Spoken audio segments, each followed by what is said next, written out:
the Daughters of St. Paul has a story to tell us, sharing with us their jubilation and their ever grateful heart to God for the specific mission entrusted to them, that is, to live and communicate Christ through social communications as envisioned by their founder, Blessed James Alberione.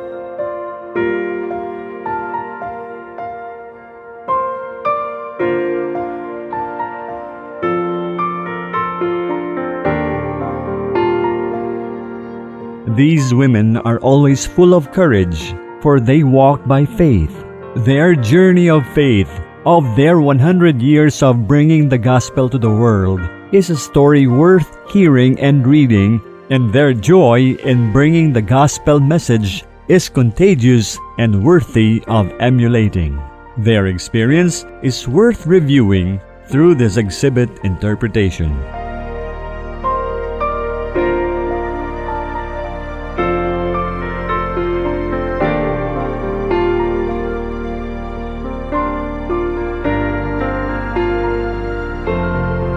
Why did we think of putting up this exhibit? Our principal aim is to thank the Lord for the particular mission entrusted to us as envisioned by our founder, Blessed James Alberione. Putting up this exhibit allowed us to revisit our past, to look at the present, and to strain forward to the future. We started with a seminar workshop on what is an exhibit, of its pastoral dimension.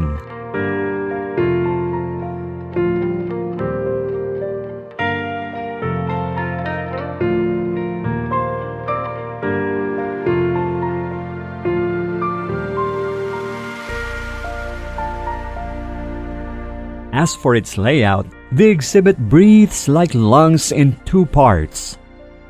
The left part is dedicated to understanding the emblem of the Pauline family,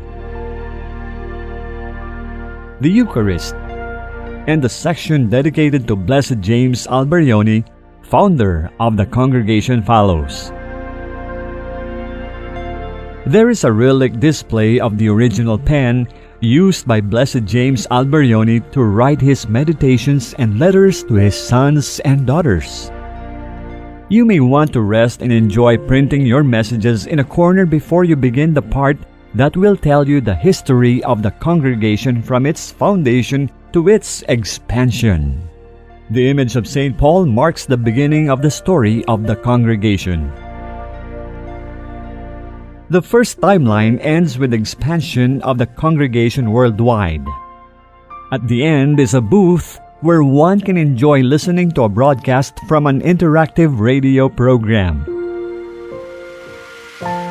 The right wing of the exhibit boasts of the development of the congregation in the PMPT province, Philippines, Malaysia, Papua New Guinea, Thailand. One can hear a broadcast from our local station manned by the sisters. A panel on the Canticle of Social Communication follows. Next is the panel dedicated to the Venerable Thecla Merlo. The image of Our Lady, Queen of the Apostles, marks the beginning of the panel dedicated to the Philippine Foundation that brings the viewer to the era of global communication. The end panel highlights the apostolate of the sisters, Biblia sa Bawat Pamilya. The Bible, the Word of God, is displayed, and the apostolic logo of the congregation explained, the world with a P, as Blessed Alberione envisioned it. The world is our parish. As you view the exhibit, it is our hope that the joy of the Daughters of St. Paul in this great jubilee of their foundation be felt by our audience, and the zeal to spread the good news of our salvation be proclaimed in many and various ways. We have to be all things to all men, as St. Paul would remind us. Let us take this challenge, as the members of the Daughters of St. Paul did, because it is Christ Himself who impels us to go and make disciples of all nations, teaching them to observe all that I have commanded you. And behold, I am with you all days,